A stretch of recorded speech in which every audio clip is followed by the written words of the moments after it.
Welcome, guys, to How the Frack We Got Here, a show that takes the news and the week to try to make sense out of it all.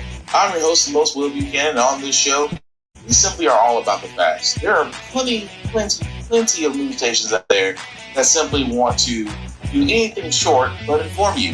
Here at How the Frack We Got Here, that's all we believe in. We go up to the left, we go up to the right, we go up to the middle of independence, we go up to all sides because there's more than one side of a story to everything, and you need to know it all in order to actually formulate your own opinion, and that's what we try to do here at How the Frack We Got Here. Thanks for listening, and hold on, it's gonna be fun. All right, guys, today's date, May the 1st of 2024, and this is How the Frack We Got Here. I'm your host, the most Will Buchanan. On How the Frack We Got Here, we do take the events of the week and try to make sense. Before we get started, guys, let you know that we are a news podcast, which means we do try to get our sources from the most reputable places. We do not do sensational news like Fox News or The Blaze, Daily Beast, whatever extreme left or extreme right. We simply go with award-winning journalism that actually presents facts. That's what you people want, so therefore we give it to you. At the same time, we do try to watch our language, but sometimes words do fly. At the same time, there may be things that might be seen that might be too intense for younger viewers, so viewer discretion is advised. Aside from that, welcome. So, how do we get from here? Well, I never thought, really and truly, a person like Marjorie Taylor Greene would actually still follow it. Don't get me wrong. She's had a track history of saying things, for lack of better words, blowing smoke out of her ass. However, it seems that she has a bone to pick with the current Speaker of the House, and it doesn't anytime soon. Marjorie Taylor Greene is signaling she could trigger a move to oust Speaker Mike Johnson as soon as today. House Democratic leaders say they would save Speaker Johnson if the motion to vacate is brought to the House floor for a vote. But Greene says she wants to put Congress on record. ABC News contributing correspondent Rachel Bade joins me now from Capitol Hill for more. Rachel, here we are again, maybe. So this week, Greene said that Johnson's days as speakers are numbered. Those were her words. A few Republicans have said that they would support this motion to oust him. But House Democratic leaders say they would support him. So how significant is that? And what's different for the Democrats now versus previous speaker votes?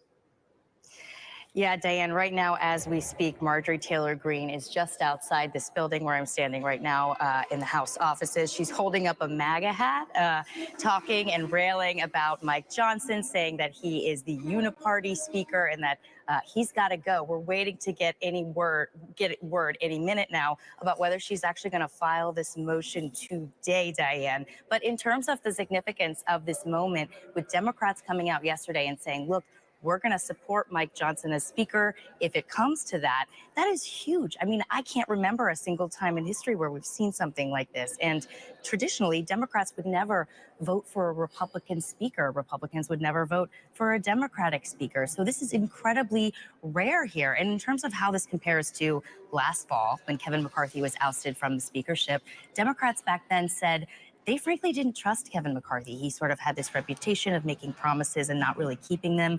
He regularly sort of poked Democrats in the eye when it came to sort of blasting them on bipartisan policies that they were trying to get passed.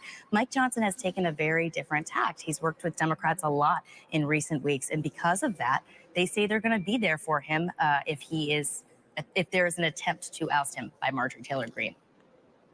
And Rachel, Greene now says that she will call this motion next week. So how are Republicans dealing with this divide within the party? I mean, look, it's causing a lot of consternation. A lot of Republicans, including conservatives, including members who voted to oust McCarthy last fall, they're frankly fed up with Marjorie Taylor Greene. They think now is not the time to do it. It's in the middle of an election year when Republicans need to be united. I have some reporting this morning that RNC Chairman Michael Whatley personally spoke to Marjorie Taylor Greene in his office yesterday here on Capitol Hill and urged her to stand down. Obviously, we've been reporting for several weeks now that Donald Trump himself and his inner circle have warned her that this could spill onto their own campaign, and they're concerned about that. So Republicans are really unhappy. I think there are a lot of people wondering, actually, if Marjorie Taylor Greene, in forcing this issue against all the advice that she is hearing right now from Republicans, is actually hurting herself politically more than she's going to be hurting Johnson. I mean, she is going against Donald Trump. He is somebody who traditionally has been very close with Marjorie Taylor Greene, and people are not going to forget that anytime soon, Diane. So let's think about this for a second here. Marjorie Taylor Greene, a woman who has embarrassed herself by doing nothing since the start of her political career, paid, mind you, for doing nothing. On top of that, has not instituted any policy, has spouted lie after lie after lie after lie. On top of that, also, really has not contributed to Congress outside of ousting former Speaker Kevin McCarthy. So now current Speaker Mike Johnson is in her crosshairs because he worked with Democrats. Think about this for a second. Her only gripe with Mike Johnson is that if we voted you in, you have to do what we need you to do, which is not work with Democrats, keep them from overspending, and let the government shut down regardless. Someone needs to tell Marjorie Taylor Greene that's not how the Speaker of the House works. You have to work with both sides. You have to keep the government running. Otherwise, come election time, you may not be there. But we did see how the vote of no confidence on Kevin McCarthy was brought up. We did see that somehow they had enough votes to oust him. At the same time, we also saw what happened after Kevin McCarthy. We saw person after person after person get nominated, and they never make it. Then you see other people get nominated. They didn't make it. And then we finally get Mike Johnson, who somehow skirts through. And yes, he is a little on the Bible crazy side. No argument about that. But at least they were able to vote to get someone in. But this is how ineffective Congress has been. The 118th Congress, which, again, a lot of Republicans were like, oh, well, once we get in, because that's the lie. The lie is that the Republicans said, if we get in, we're going to change things. Well, you're halfway right. You did change things for the worse. And so now, even though a lot of Republicans may not be backing Marjorie Taylor Greene as much as she believes that's going to happen, she could still bring this to a vote. She still could get enough people to get this to come to that procession.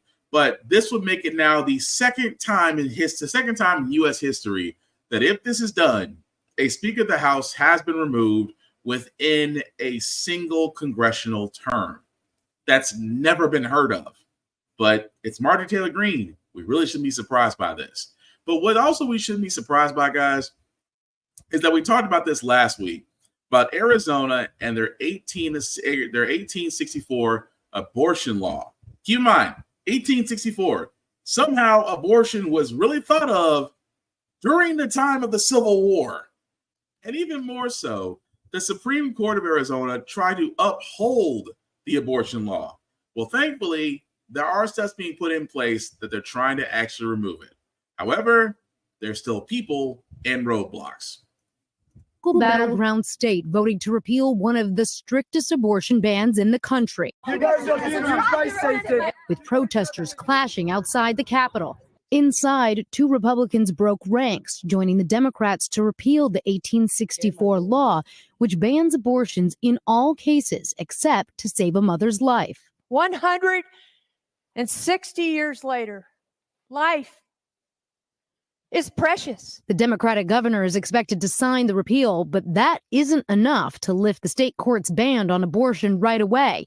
Due to a morass of legislative rules and maneuvers, the ban will likely be in effect for a period of time this summer. While across the South, abortion restrictions now blanket nearly a dozen states, including Florida, where beginning today, the procedure is banned for anyone further than 6 weeks along, with exceptions including rape, incest, and human trafficking up to 15 weeks.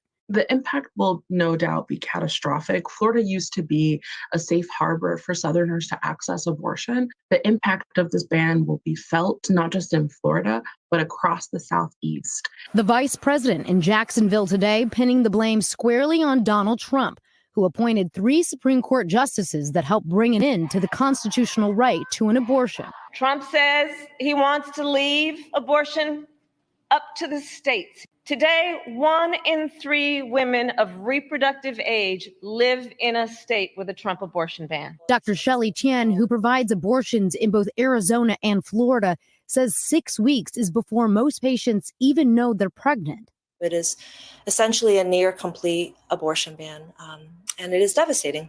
scribbled on the wall at the clinic where she works this note: traveled 5 hours because of laws in my state. We matter. Laura Jarrett, NBC News. It's crazy, isn't it? That even now in 2024, we're still talking about abortion. That somehow in 1864, Arizona decided to ban abortion out, which is completely crazy. Even more so, it's crazy now when the world of common sense, which I know common sense ain't common, I know that the simple fact of the matter is they now have to jump through so many hoops to repeal this ban, which thankfully they are trying to do, even though some people out there, how can I put this ever so nicely? Because I don't want to say idiots. I try not to say idiots. I try to say, well, let's be honest, it's idiots.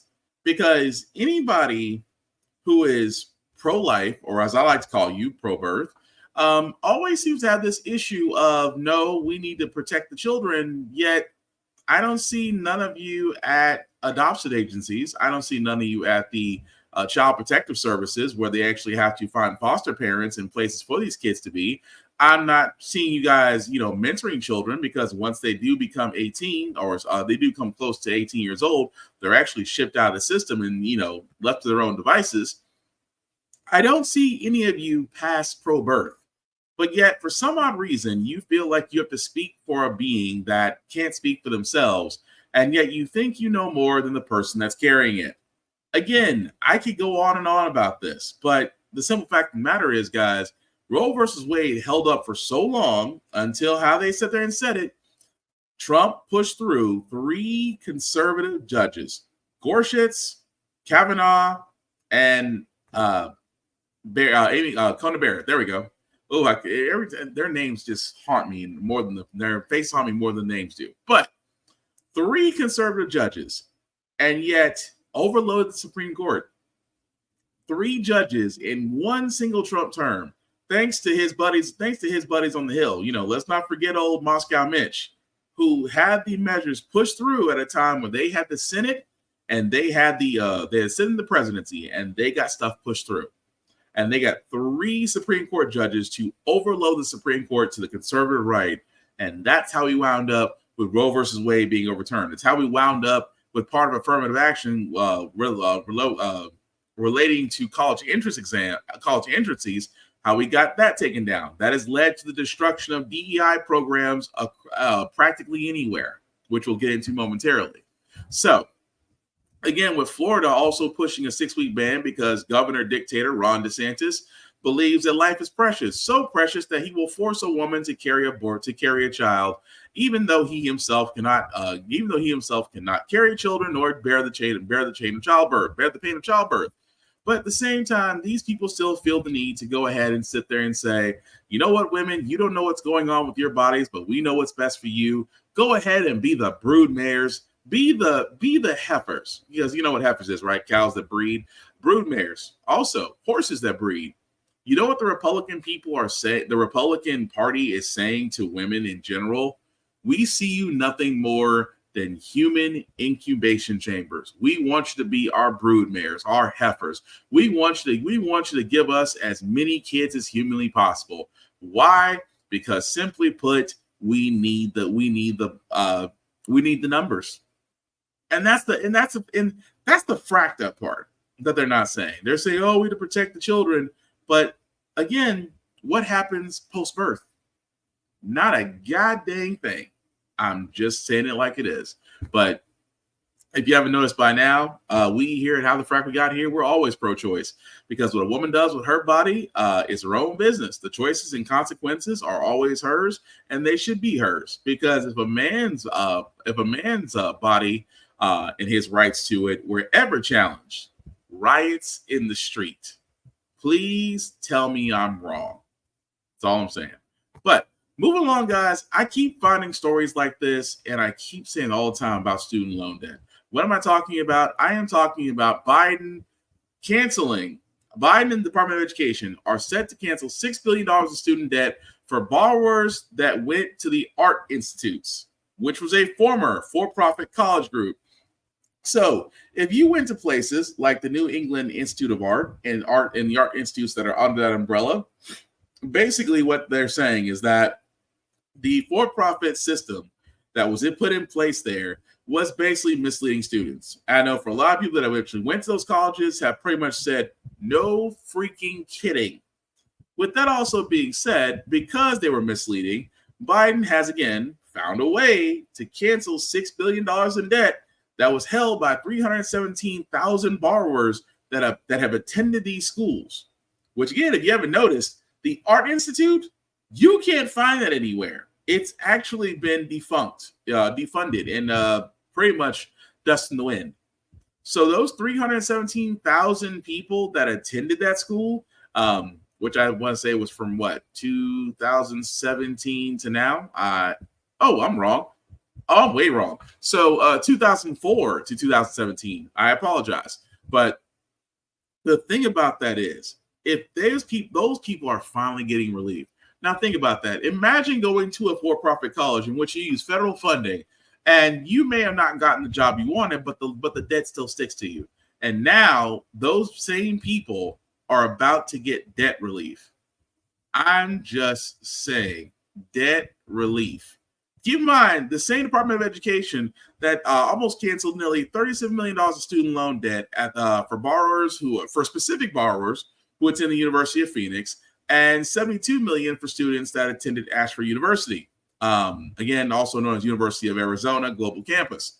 So we are seeing the fact that Biden can cancel student loan debt under specific circumstances, but I still say the same doggone thing.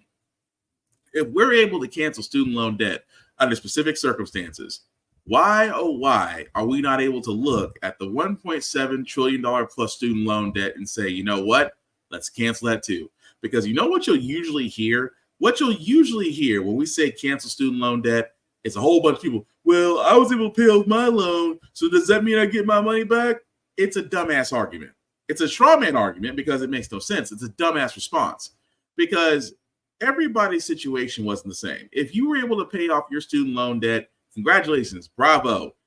It's basically 2 out of every 10 people that are able to do that. That's the statistic. 2 out of every 10 people are able to pay back their student loan debt. That's not a very good statistic because for every 2, there are 8 people out there who are saddled with student loan debt. And again, I keep stressing this all the time. Student loan debt on your credit profile wreaks havoc on that debt to income ratio. Because a lot of people understand when you have a lot of debt to income ratio, it's harder to get approved for auto financing. It's hard to get approved for mortgages. It's hard to get approved for credit cards. It's hard to get those high paying jobs because a lot of those high paying jobs do check your credit report. And if you have a serious load of debt on your credit report, makes you look like a liability. At the same time, it turns consumers into forever paying debtors. And you can look at the horror stories that people have gotten student loans because I've said it all the time. Student loans is predatory lending that's never been checked. Of all the things that Biden and the Department of Education can be doing, they really should be rechecking how student loans are done. For one thing, removing the doggone interest. The interest is literally the money generating killer that people never get out of student loans. That, for example, because again, the interest still collects way past the fact you're out of school, way past whether or not you got your degree, the interest still rolls on. And that's the game. That's the rig. That's the rub. You're paying forever on the interest and never on the principal. So you dang near either have to come into a crap load of money or be lucked out in these other situations where Biden is still able to find ways of canceling student loan debt. But for the rest of us, those student loan debts those creditors are coming if they're not coming already. At the same time, people have made unfortunately life-changing decisions. Some people can't start families because they can't afford it. Some people can't get homes because they can't afford it. Some people can't get cars, the things that you actually do need to maintain jobs, because we don't have a good transit system yet. Because of the fact that we are not able to really cancel student loan debt has affected millions of Americans. But I point this out all the time because anytime I hear someone sit there and say, well, if I found a way, you found a way. Really? Do you say that to every business that picked up a PPP loan? that Paycheck Protection Program, BS program, you know, the one that spit out $870 billion, and yet 96% of that program was automatically forgiven, which meant that less than 4% had to pay back their loans out of 870 billion with a B. But, you know, it's not all free because we actually had to pay it. Your American taxpayer picked up the tab for the $870 billion program that was taken by corporations and by folks who had money and folks who had means and folks who could have gotten traditional loans but chose not to. But 96% of those were forgiven, and it was crickets. Nobody complained. Nobody said anything. Crickets. But yet when it comes to basically helping out a large number of Americans and saying, hey, your debt is forgiven, apparently we have an issue with that, which again, I don't understand. It's almost like saying, you know, everybody gets in an uproar when we see billions of dollars go to Ukraine, or we see it go to Taiwan, or we see it go to Israel. Everybody says the same thing. Oh, you can put billions of dollars to help foreign countries, but you can't help Americans. These are the same people that turn around and say, well, let's help the people that got student loan debts. Whoa. Why do we have to help them? You are the same people. And that right there just mystifies me. But again, happy that those that went to our institute, all 317,000 you guys will have your slates clean. And I don't know about you. And again, if you've never had student loan debt removed from you, that is a huge weight off their shoulders, because that means that now they can financially move forward. And that's what we all want to do as Americans. We all want to move financially forward. But again, no argument on that. But for those that do argue, I just feel like, you know, you argue just because, instead of just, you know, being happy for people, you know, like we used to be. But moving right along, guys, I want to cover this story as well, because again, it is amazing to me how we had to fight to have an act put in, have a federal law put in to prevent hair discrimination. Crown Act, right? We have to now reintroduce it because people, I should say Republicans, are basically saying, yeah, that law's there, but we don't follow it. And again, it amazes me so that we have to reintroduce it, because as for people of color, we do have different hairstyles. I mean, just saying, that we shouldn't be discriminated for. We should not be discriminated for our hair. And I always say it's only because certain napkins can't pull off certain looks. That's all I'm saying.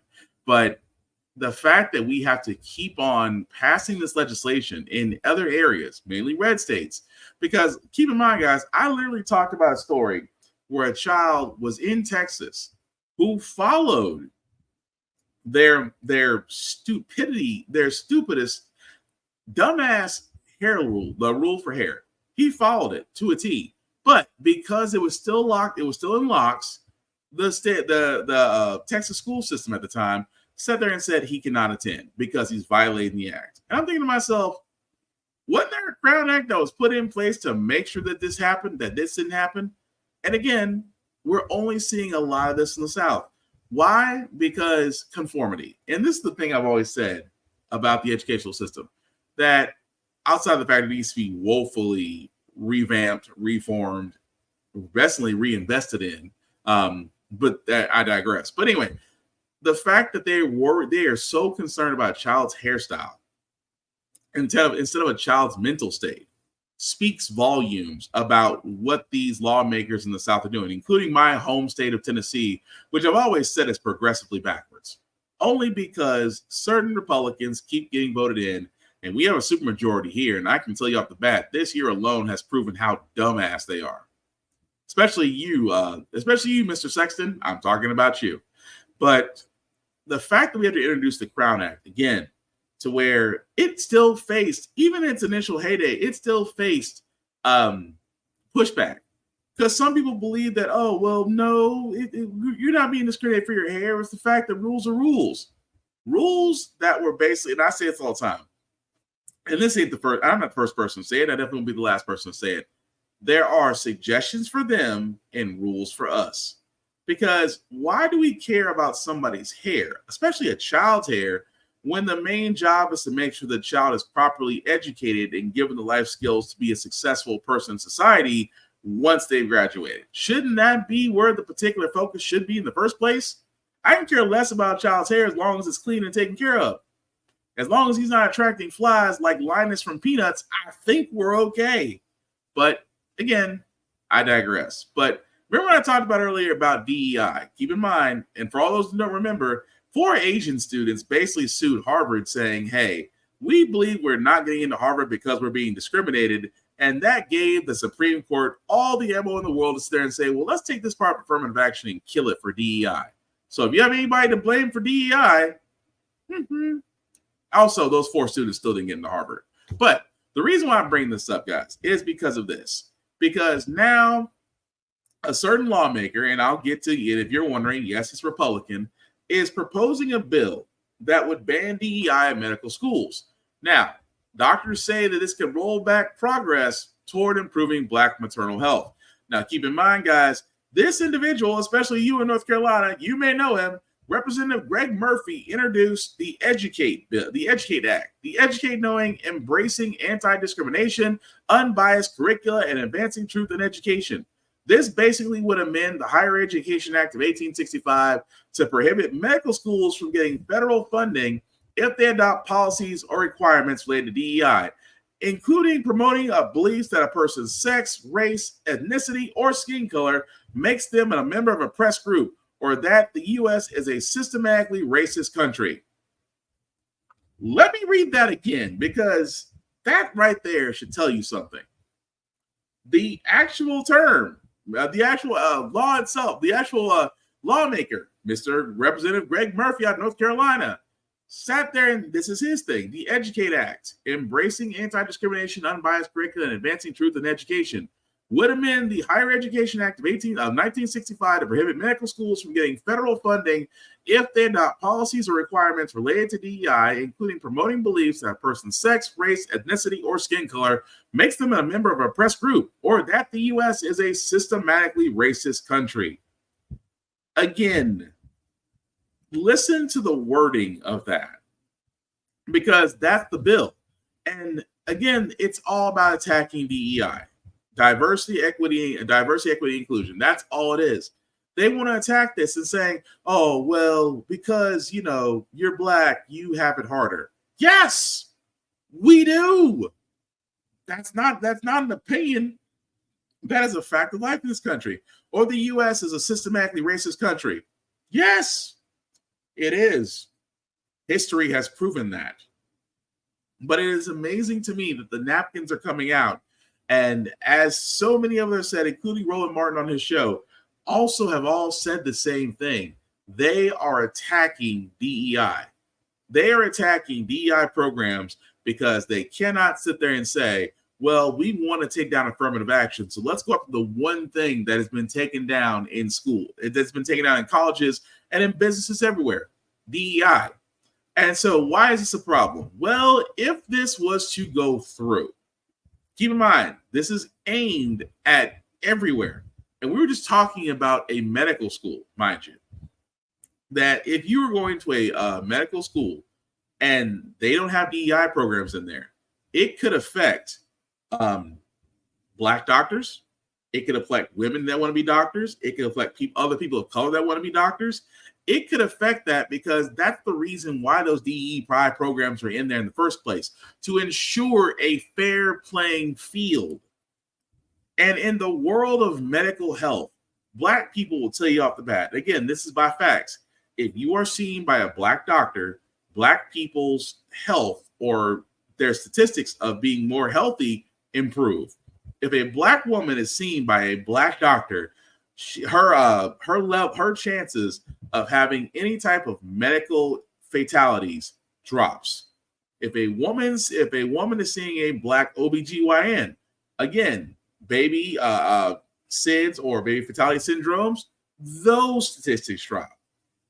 And I keep saying this all the time about representation matters, but there's just something, because there seems to be this underlying issue in the medical field where, black women will tell you all the time, if you're not seen by a black person, you may not be taken seriously by a non-melanated person, non-medical professional, especially for black women, because there's this instance like, oh, black women can take have greater tolerance to pain, or can't feel pain, or can't do this, can't do that. It is amazing to me that the level of care should be more for women of color, and that there should be more medical professionals who are melanated. That's the reason why those DEI programs exist, for that specific reason.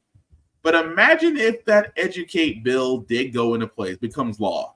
That means that funding can get stripped from anywhere that may promote anything related to, well, non-napkin people. And do you see why they? And again, you love it's literally trying to label as critical race theory education, which again we've already sat there and said critical race theory isn't being taught anywhere unless you're in the law school. But the fact that you can't say America's not systematically racist.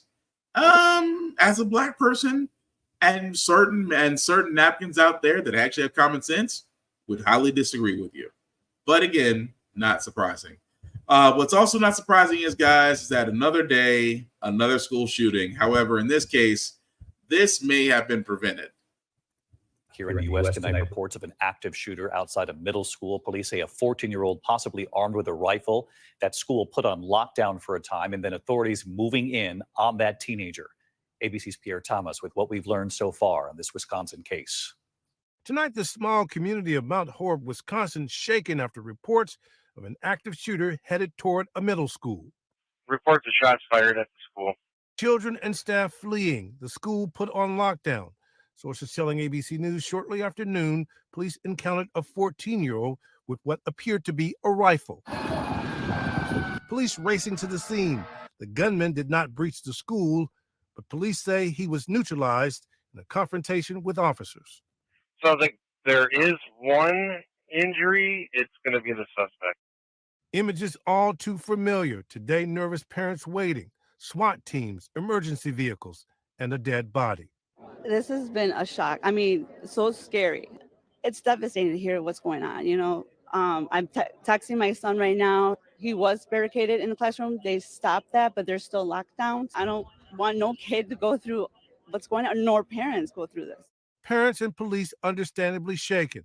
The fear real as mass shootings have become routine in this country, even at schools. No one forgetting Uvalde, and many others like Parkland and Newtown. Police have not released any information on the suspect, whose sources say is a juvenile. David, that town is traumatized tonight, but grateful no one else was injured.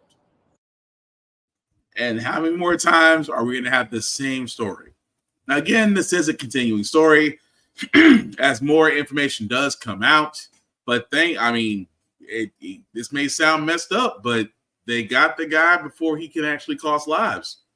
And I'm not saying it's a guy or a girl. They haven't actually released anything yet. And plus, because they're under the age of 18, they have to notify the parents first. So it may be a few days before we actually get any information about this shooter that decided that today had to be the day. But again, it's going to still bring up other questions. How did they get the firearm? Was the firearm in the house?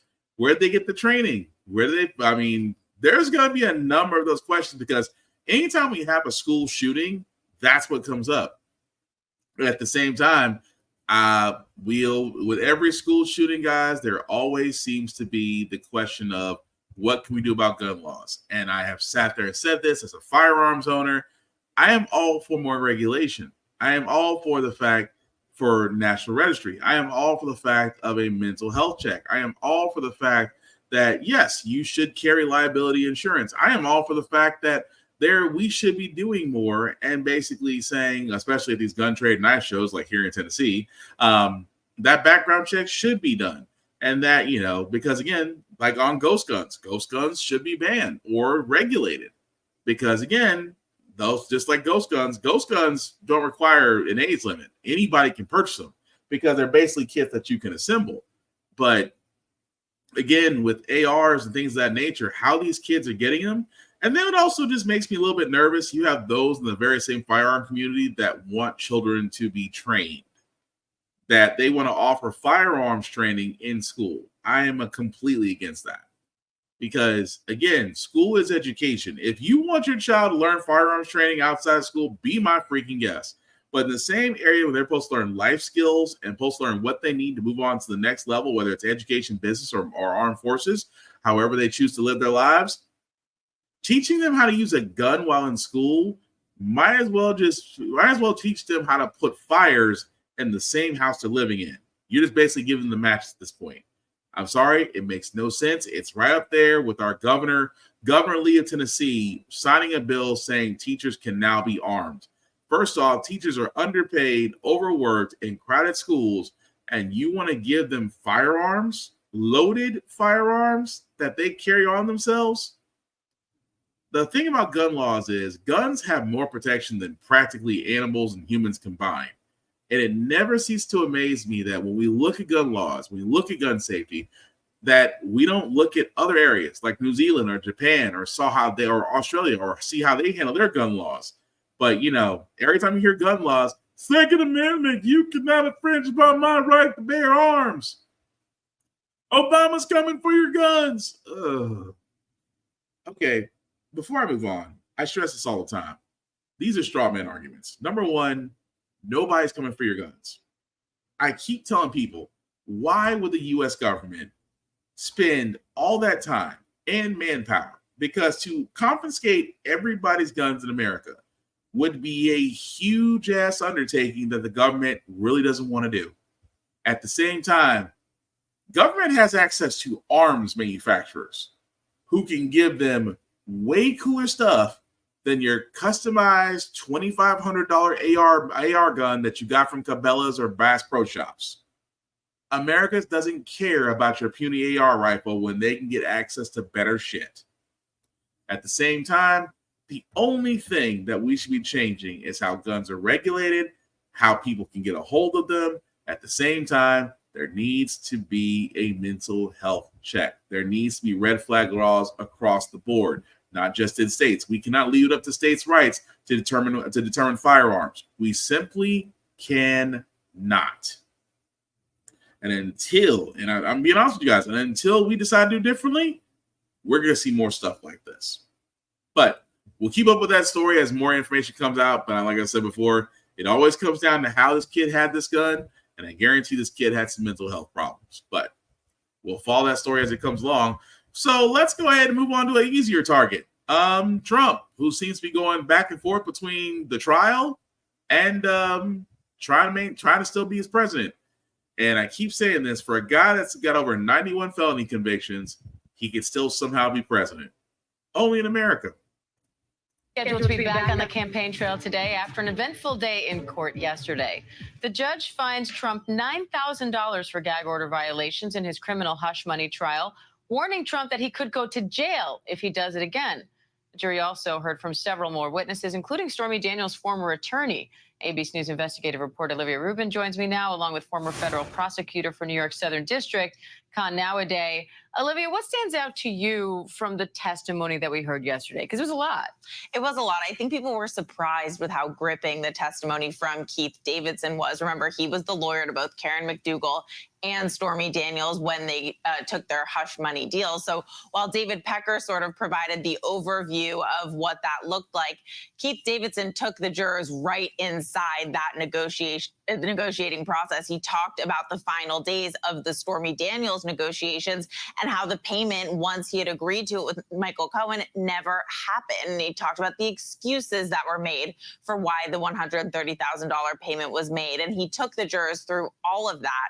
And I think part of what was so key was how he told the jurors why he thought that payment was delayed. He said that he thought it was because they were trying to push it after the election, which goes right into prosecutors' arguments that this was all about the election. And Diane, he also said that from his dealings with Michael Cohen, he got the sense that Michael Cohen didn't really have any authority to do what he was doing and to authorize the money, that it was all coming from Donald Trump. So whereas Trump's team might be trying to make the defense, hey, it's just Michael Cohen, Donald Trump never actually made the payment. What these witnesses are saying, from our dealings with him, it seemed like he was going back for authorization from Donald Trump, so tying him very closely.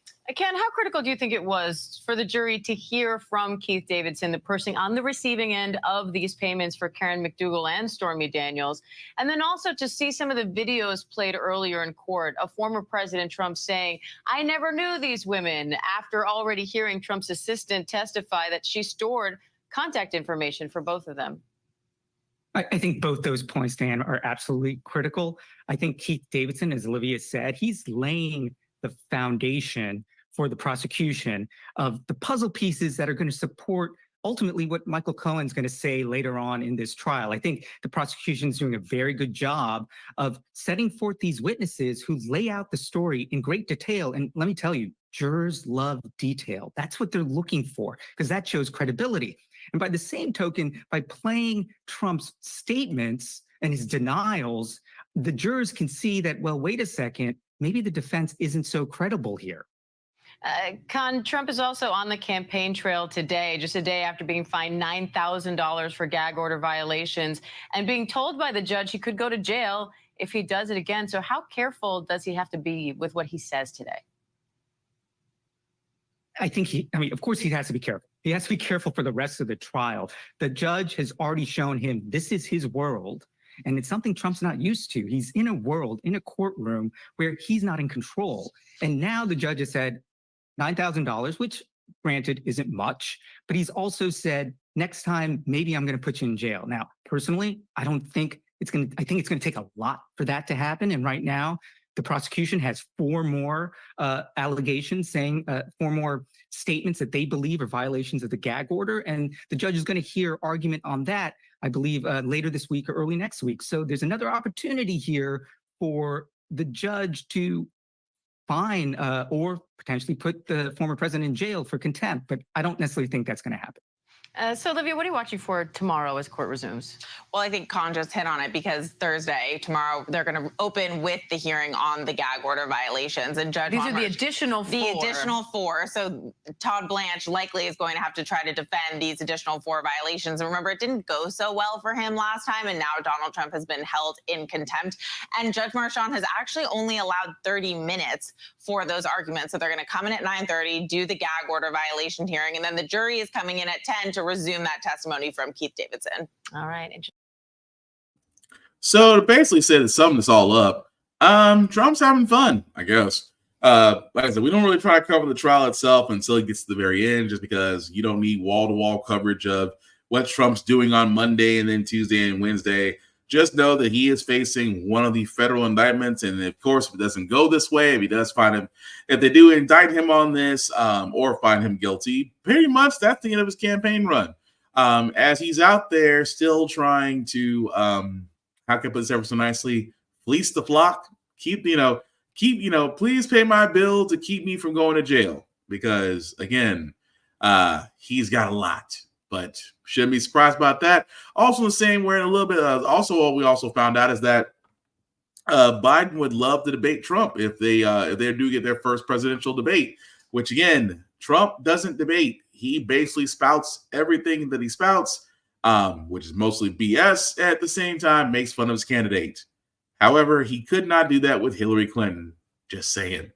But with also that being said, guys, we are definitely going to move forward with this because I keep talking about the police, and now we have another situation where, again, officers involved with trying to arrest a black man who can't breathe, who winds up being pronounced dead.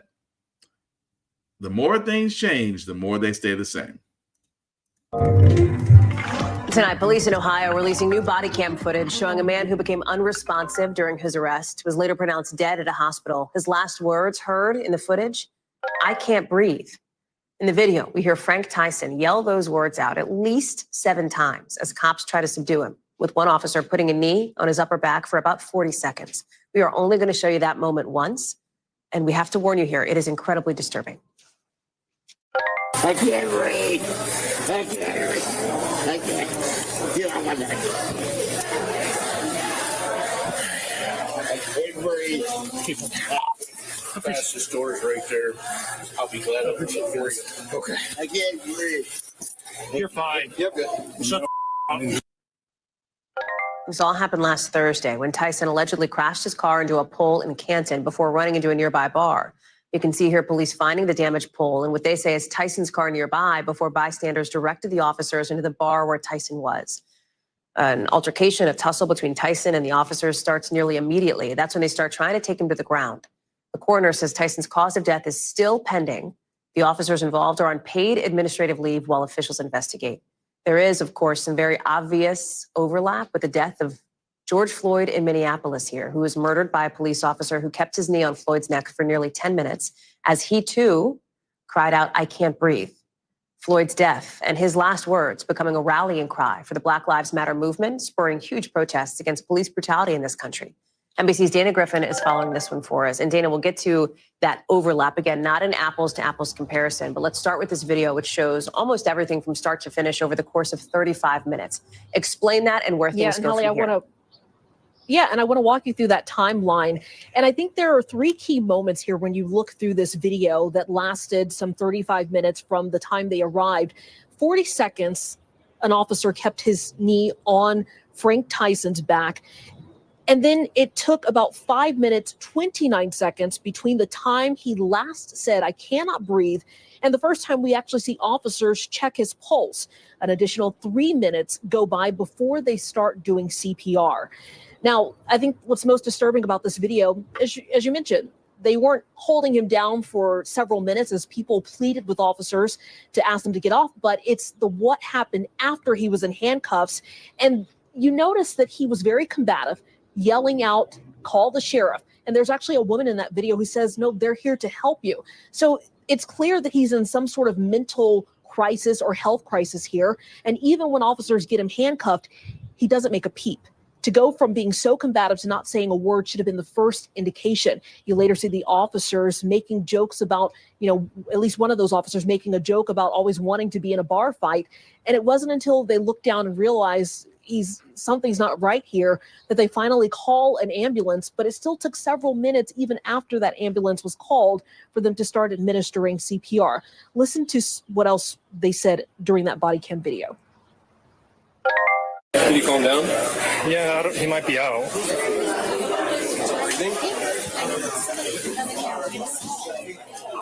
Did he have a pulse? I didn't feel one.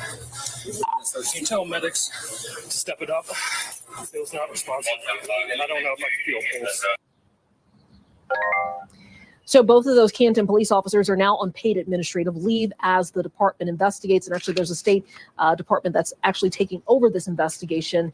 And the mayor says that they plan to be very transparent about what comes out in that investigation. Hallie? We talked about how Tyson's death is coming nearly at the 4-year anniversary of the murder of George Floyd. There were so many promises of police reform back then, including, in some instances, the suggestion for reforming tactics that restrict the way that a suspect can breathe. Talk us through that piece of this, Dana. Yeah, and I think, Hallie, just those haunting words of "I can't breathe." We've heard in several cases where people were killed they died after pleading with officers to help them. And this was the same plea that this man made in this video. And I think with a lot of police departments after the murder of George Floyd, there were talks about, you got rid of the carotid chokehold because of what happened to George Floyd. There was talks about not keeping detainees in that prone position with their faces down. A moment you saw this person with his face in the carpet. And so it raises the questions of why was he not flipped over? Why was he not checked on immediately after being put in those handcuffs? And a lot of those questions will hopefully be answered in this investigation. So again, it's creepy, isn't it? That we now have another case out there where 4 police officers can't restrict one individual, and now that one individual is dead. I have been saying this on this podcast, and I will continue to say it. Law enforcement needs to be reformed because you have 4 law enforcement officers who were trying to arrest him or put him in restraints following an accident. And instead of them, defusing the situation, or at least trying to defuse the situation, say, "Hey, we would like to talk to you for a few minutes. Were you in the wreck that happened down the road? We just need to get some information. Whatever happened to just defusing and what happened to de-escalation? That's what I want to know. Because most officers, because again, I don't like law enforcement anyway, but again, your job is to protect and serve. You have been empowered to serve the city and its citizens, and yet you're so quick to go for handcuffs and a gun, but yet speech and de-escalation tactics seem to fly above some of y'all's heads. And again, we saw the knee on the back of the neck. You had him in handcuffs. Why couldn't you roll him over? What was the whole point of not rolling him over to where he's not on his chest, his airway isn't blocked? And on top of that, for cops, how is it that cops don't have EMT training? I mean, most firefighters have EMT training. And yet officers who genuinely arrest people, he goes, well, I'm not sure if he might be out. I can't feel a pulse. And you tell me through all the things that you're doing, because you realize, oh, he's not talking anymore. He's not saying anything anymore. And again, it amazes me so that all of that was done. And at the end of the time, when the guy unfortunately passed on, now it's a problem. Because again, police reform should have happened. Should have happened under George Floyd. We did have the George Floyd Police Reform Act. But then America's favorite Uncle Ben, America's favorite Uncle Tom, Tim Scott, killed the bill. Because that was his job on the Republican side, to kill the police reform bill, to kill every bill that the Democrats are trying to push through. The George Floyd Police Reform Act would have been a great step in reforming our law enforcement here in America. And Tim Scott, under orders, decided to kill it and then try to sit there and say, well, the bill was just too expansive. No, the bill did what it was supposed to do. You just followed your marching orders because you liked the position that you're put in because you kissed enough ass to get there. Shouldn't be surprised by that. But we'll follow that story as it goes along, guys, because as we usually know it, officers get put on administrative leave, and then we see whether or not the DA and the Internal Affairs decide to press charges, which again, we'll see. Because, I thought it was George Floyd. We might see a lot more, but every time I see a black man getting detained by police, I wonder if that black man's going to make it home that night, because, again, history has told us different. But moving right along, guys, if you have not seen the Time interview with Donald Trump, I cannot stress this enough about Donald Trump, that this man has the unmitigated gall to say what he said in that Time interview, that if enough people are not paying attention, you should. Candidate Donald Trump has had a wide berth to talk a lot without saying much. This morning, Time magazine published a new interview with Trump where they asked him serious, probative questions about what a second Trump presidency would actually look like. And it's dark stuff. From a dictatorship only on day one, migrant detention camps, using the Comstock Act to ban abortion, and policing protesters by deploying the National Guard. He told Times reporter that he'd be willing to fire a U.S. attorney who didn't prosecute someone he ordered, noting that it depends on the situation. He explained that obliterating the so-called deep state meant getting rid of bad people, people that have not done a good job for him. He would absolutely pardon criminals convicted of assaulting the Capitol on January 6th, telling Time that many of those people went in, many of those people were ushered in. You see it on tape. The police are ushering them in. They're walking with the police. When the reporter asked Trump what he thought of Americans who found his language about being a dictator for a day or suspending the Constitution contrary to American democracy, he said, I think a lot of people like it. And much like the last election, when asked if he was worried about violence, Trump acknowledged that it would only happen if he loses, which sounds an awful lot like a threat. Joining me now is Robert Kagan, Washington Post editor-at-large, senior fellow at the Brookings Institution, and author of Rebellion, How Anti-Liberalism is Tearing America Apart Again, which was published today. A timely book. We're going to talk about it shortly, but I want to talk about this Time interview. If I had one criticism of it, Robert, it was the way that they placed Donald Trump's plans, including letting states monitor women's abortions, monitor women's, I guess, menstrual cycles. I don't know how they would do that. And they placed it against, well, here are all the legislative barriers to that, as if there would be legislative barriers, as if there would be some sort of normal functioning democracy with him as president. What did you make of the interview and the revelations therein? Well, I'm sorry. I have to admit, I haven't read the interview, although I've seen the quotes that came out of it and what you just read. And I think there is a general tendency, unfortunately, in this country to just assume that because our system has been functioning, because the institutions have been operating for many years, that they will save us ultimately. But I think the founders of the Republic could have told us that it isn't the institutions by themselves. The people have to act correctly. The people have to understand what threat exists right now from Donald Trump in terms of becoming a dictator. They spoke of the need for virtue, and by which they meant the people rising up to protect our system against a dictator. I don't mean rising up illegally. I mean rising up electorally, forcing congressmen to do the right thing, et cetera. So I think we can be very passive sometimes and just hope that the institutions will save us. But I think that's a mistake. Yeah, I mean, I'm just going to put up a limited list of the things that Trump has said he would do in 2025. Mass layoffs of civil servants and replacing them with loyalists, terminating the Constitution, politicizing the DOJ to investigate his political adversaries, bomb Mexico, shoot migrants, electrify the wall, no two-state solution in the Middle East, end birthright citizenship, revoke student visas for ceasefire protesters, reinstate and expand the Muslim ban, gut the EPA, exit the Paris Climate Accords, a national ban on trans care for minors, punishing hospitals that provide any transgender care, teaching what he calls patriotic education, terminate the Department of Education. I could go on, allowing states to punish women as they see fit, enforce the Comstock Act to ban abortion nationwide. I mean, everything he has in here, shoot shoplifters, federal takeovers of democratic cities. And people hear that, see that, read that, and say, I want that. What should we make of that?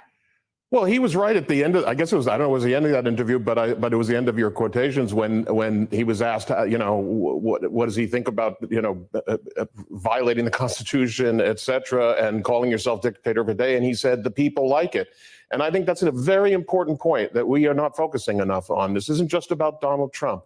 He does have a very powerful, very mobilized constituency that is fundamentally seeking to overthrow the fundamental liberal system that the founders created. They oppose it. They oppose it because they think that their view of the nation, they have an ethno-religious definition of the nation. For them, the nation is a white Christian. For some of them, it's a white Protestant nation. This is an old strain in American history, after all. This didn't just pop up. It's just what's happened now is that these people who've always been around, they were part of the John Birch Society, they were part of the McCarthy movement, they were in the South during the slave years, they were in the South during the Jim Crow years. But now, for the first time, certainly in many decades, they've taken control of one of the political parties, and they have a leader who is essentially determined to destroy the system for his own purposes, but what they see is the opportunity to change the system in a way that is more to their liking and therefore not consistent with what the founders intended. Well, and they've corrupted, this sort of ethos has corrupted the Supreme Court, right? I mean, I detect a desire to institute a kind of religious diktat over the country from people like Samuel Alito. And I've talked about repealing the 20th century as being a core goal of MAGAism. It feels like what offends them is that the 20th century made, and you talk about this in your book, what the Constitution sort of prescribed as a kind of small L liberalism, right? Where there's individual liberty. The 20th century is the great American century because it actually made that more real for women, for workers, for, what used to be child laborers, for people of color, for immigrants, for Black people. And they are offended by it, by the whole 20th century. That's right. And it's important to separate that from what they talk about. They're upset about wokeness. But, right. People were upset about wokeness back in the civil rights era, too. Yeah. There were many whites who were upset about the civil rights movement, and they regarded it as the wokeness of their time. So it's really true that it is the fundamental elements of our system that they're opposed to, even though they want to say that that's an excess of wokeness. And I just think we need to understand that it isn't just the whims of Donald Trump. And one of the reasons that he's talking the way he talks is that his most reliable group of supporters are what I think you can't have a better word for them than white nationalists. He ran in his first campaign, people don't remember, I think, back in 2011 when he was his first run for the presidency, he ran on a one issue, which was birtherism, which was basically to say that the first Black American president was not really an American. And in so doing, he signaled to those people that he was their representative, and they have basically chosen him as their leader. And they are essential to him because as he goes through these court trials, as he faces the various pressures that he faces in the system, he can't rely on your average, Mitt Romney voting Republican. He has to rely on these hardcore white nationalists, in some cases white Christian nationalists, who are sticking with him no matter what happens in the trials. And this is the book. We're going to talk more about it on the other side of the break, because I want to get into some of your thesis, which is really about these people saying that they are the. So let me stop it right there, just because, the fact of what Joy Reid had showed on that entire whiteboard was everything that Trump wants to do within his first term, is within the beginning of his second term. And that's scary. The things that he talked about doing, re-engaging the Muslim ban, shooting shoplifters, enforcing abortion, weaponizing the DOJ, gutting the EPA, terminating the Constitution. When you usually hear someone say something like terminating the Constitution, immediately terrorist comes to mind. And yet, Trump and the many people that voted for him, because again, most of them are, Trump simply loves the poorly educated. And those who are well off and those who have corporations love Trump, because when he was running, when he was running the show, unfortunately, it was Christmas. And so I point this out because he now again looks to be all but wrapped up with the Republican nomination for president. He's all but wrapped up. The only hope that we have out of this is that out of those 91 convictions, one sticks. And right now, because of his shuffling and jiving, him trying to push back court dates, because he's basically holding the ball, waiting for time to run out. But if there's one thing I truly wish that a lot of these media news sites would do, put up what he said. Keep blasting it, because again, those are his words. Put his words out there and say, this is what I want in my second term as president, and see what happens. Because like I said, I'm not a woman, but if I was a woman and I saw that, I'm gonna be honest with you, forget my French, there's no way in hell I'm voting for Trump. As a person of color, no way in hell I'm voting for Trump. But anybody with a brain cell, nobody should be voting for Trump. But again, this is why we keep saying why voting is important, because for every person that won't vote for Biden, it might as well count as a vote for Trump. Because trust and believe, those backwards, misguided will give Trump their last dollar if it meant the world to them, will be voting in droves. And that's the scary part. The scary part about this is we went from joking how a failed businessman / failed reality star, con man, can become president of the United States again. That right there should be the warning bell as to take this election seriously. But the last story we got, guys, before we get to our feel good segment, is this I'm going to follow this under no crap Sherlock, because again, because this is being admitted, why is there no prosecution is my question. But you'll see what I mean momentarily. Republicans tried to dismiss this report as just partisan and also tried to muddy the waters on climate change by talking about everything from the price of energy to wildfires in Asia. Now, Senate Democrats tried to stay focused on how fossil fuel companies' own scientists knew about the threat for more than 6 decades and then how they worked to hide that knowledge from the American public. The thing that gets me the most, Mr. Chairman, is just thinking back to the decades in which big oil and gas understood the problem in a way that almost no one else in the country or the world did. One of Democrats' key witnesses, a researcher from the University of Miami who studies climate disinformation, explained how these oil and gas companies have evolved their strategies over time. And what investigations like this do is help open that closet door further, exposing yet more skeletons in the closet and bringing up to date our understanding of the fact that these companies' track record of propaganda and delay continue to this day. The major lobbying group which represents oil and gas companies, the American Petroleum Institute, said in a statement, at a time of persistent inflation and geopolitical instability, our nation needs more American energy, including more oil and natural gas and less unfounded election year rhetoric, adding that they are investing in low carbon technologies. Now, although today's hearing was largely symbolic, Senator Bernie Sanders did ask questions about how Congress might be able to hold oil and gas companies legally responsible for the impacts of climate change. But of course, that's going to depend upon the outcome of November's election. Reporting in New York. And unfortunately, he's right. But think about what they just said. Now, much like companies that do cigarettes, that for the longest time denied that cancer, emphysema, other issues were linked to smoking cigarettes. Oh, tobacco didn't cause that. Remember that a long time ago? That was the ads like, oh, it's they don't want you to smoke. They don't want you to enjoy smoking. They don't want this. They don't want that. And then at the end of the day, the Surgeon General's warning was put on the side of cigarette packets. May cause lung cancer, may cause emphysema, may cause breathing issues, not for pregnant women. It is amazing that not one tobacco company faced any type of prosecution because they denied the fact that their product caused harm to humans. Why is that relevant? It's relevant because look at major oil companies. Look at BP. Look at Exxon. Look at my mind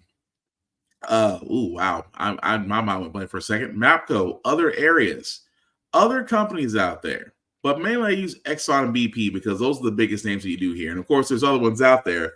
But the point I'm making is that these oil companies have sat there and pretty much have lied that the effect of fracking, of oil refinement has caused damage to has caused damage and climate change to our environment. They denied it like it was nothing. And now in a hearing, they finally admit that, yes, we've known that the effects of what we're doing have harmed the environment. We've just admitted that we've known. Are you aware that perjury is a crime, sir? At the same time, I agree with the journalists. Will there be any type of prosecution? Nope. And I say this regardless if Biden is president or if somehow, some way, Trump is president. And it hurts my heart to say it. Regardless of whether or not there's a Democrat or Republican in the White House, these oil companies will never see a day in court. You might see a hearing or two, but you'll never see a day in court. And the reason why is because they've well paid Congress. Congress has been well paid by corporations. It's the same reason why, universal health care will never be what it should be as a united payer system because, again, corporations like Cigna, United Health, Aetna, all these other ones have graciously paid these politicians to really look the other way. And that's the problem when it comes to Congress. Congress has a price tag, and these corporations know it and gladly pay it and then write it off on taxes. So, yes, it is symbolic that big oil companies are finally admitting that their effects on climate change was real. But will anything come from it? Highly doubted. As long as money can flow into Congress the same way I can go through Five Guys. Just saying. But we're going to move on to our Feel Good 7, guys. It's usually how the Frack We Got Here. We do cover a lot of things that are doom and gloom. Sometimes make you use your faith in humanity. But hey, it's Wednesday, about to be pre-Friday, which is Thursday. We want to leave you guys out some good vibrations. And this one by Jalen Hurts, which I love the fact of when I see athletes just doing a good thing, just makes you think that, you know what, we going to be all right. Of Earth Month, and this morning, the impact that a warming planet is having on schools. And Samara, you have got those details. Yes, it's an incredible story. As our planet is warming, so are our schools. And as it's getting warmer, here's how one city and a pro football player are taking action. Star quarterback for the Philadelphia Eagles, Jalen Hurts, making a cool donation, gifting $200,000 in air conditioners to Philadelphia area schools. I think back to my time as a student, not being able to imagine some of the things that you guys have to go through. I just want to serve you guys. I just want to serve you guys and help in any way I can. The superintendent of the school district of Philadelphia telling us the donation is set to add 300 air conditioner units to 10 local schools, largely impacting more than 5,000 students. More than half of our schools lack appropriate air conditioning, such that when the temperature climbs higher than 86 to 90 degrees, we too often have to let our kids go home early. And that really impacts student achievement. It benefits teachers as well, because when teachers have optimal teaching conditions, they're more likely to return as teachers. The donation would cover rewiring and changing the infrastructure of the buildings. But it's not just Philly. An estimated 41% of schools in the U.S. need HVAC upgrades, which represents 36,000 public schools nationwide without adequate air conditioning. With warming temperatures, the CDC has issued a warning for extreme heat dangers and record-breaking high temperatures. The superintendent says the district has already begun to install the units, and the project will be complete before the start of the next school year. During the fall semester, when kids come back to school, it's still pretty hot in many of our buildings. In the school district of Philadelphia, we are focused on becoming the fastest improving large urban school district in the country. And in order to do that, our kids have to be in school. What a great initiative he chose to donate to. And we were just talking about how we've sat in classrooms or we sit in heat and trying to think how difficult that can be. Yeah. Think about it in a changing climate. You know, kids, it's not just snow days, but now we're getting heat days. Kids have to miss school because of the heat. Like really, we have had them out in my community where my kids go to school. When some of the district buildings get too hot, they have to cancel school. Yep, And it's exactly. And yeah, I mean, even here, because I was in the South, there were times where it was hot in the school and AC didn't really work with us. But again, shout out to Jalen Rose for actually trying to make a difference, because again, I can go on about the fact that education in this country is woefully underfunded, teachers overworked, and the fact that we divulged 5 times let me leave that alone. Let me leave it alone. Because if education got maybe a third of what the military budget gets, I'm just saying it would solve itself. It would solve itself. But we're going to go ahead and leave it there, guys. Like I said, feel good moment. Not trying to go into it. But thank you guys for watching. Definitely let people know this is live. For liking, for sharing. I certainly appreciate it. Like I said, this cannot be done without you. But I do want to do some shameless plugging. Shout out to my boy Vaughn at BigVZA for check out his pages for beats, things of that nature. Also, definitely, guys, check out BlurStation.com. I cannot stress this place enough. It is the new vehicle, the new media for blurs and people of color, whether it's music, television, movies, special effects, comics, you name it, it is there. And if you do want to join it, guys, please go ahead and select the Join In Now button. Select the Bird's Eye View Offending membership. Again, it is only $10.99 a month. $10.99 a month for viewing Blur Station.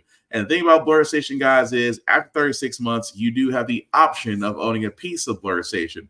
And for content creators that want their content to be seen at Blur Station, you do have to join as a member first, and then that'll allow you to be able to reach out to the individuals behind Blur Station, and hopefully you can have your content uploaded there. And again, unlike Tubi, the content that you upload is for yours to keep. The only thing that Blur Station asks is for just for a cut of distribution. And if you really think about it, that's not really that bad. But again, we keep saying we want our own vehicle. We want our own table. And that table is here, and it's BlurStation.com. So definitely, guys, check that out.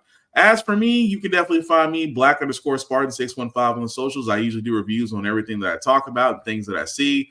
The link at the bottom will make that a little bit bigger. If you copy and paste that link into your browser, take to my link tree. There's YouTube, Facebook groups for all my podcasts.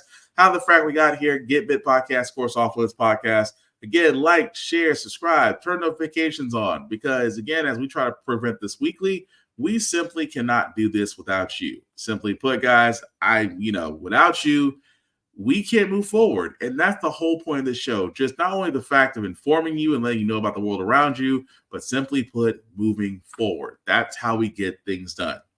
And again, I can't stress this enough, guys. We are in a presidential season, which means that, Doritos all but wrapped up to be the Republican nominee. Biden's all wrapped up, almost all wrapped up to be the Democratic nominee. I'm not saying don't vote, but I am saying be involved, not just on the federal level, but on the local level as well. Get to know the candidates, what they're about and their values, and see if they match what you are. Plus, if you think you can be great as a politician, there are plenty of sites out there that can help you learn how to run locally in your own home state. And again, make a difference, because that's the thing. We no longer can expect someone else to do it for us. We must be involved in all levels, in all areas. And hopefully this show will empower you to do just that. But as we wrap this up, guys, the last thing I usually say about how the Frack We Got Here, it's all about, simply put, giving you all the information, allow you to make up your own mind. But we do provide a logical, progressive point of view to go along with it.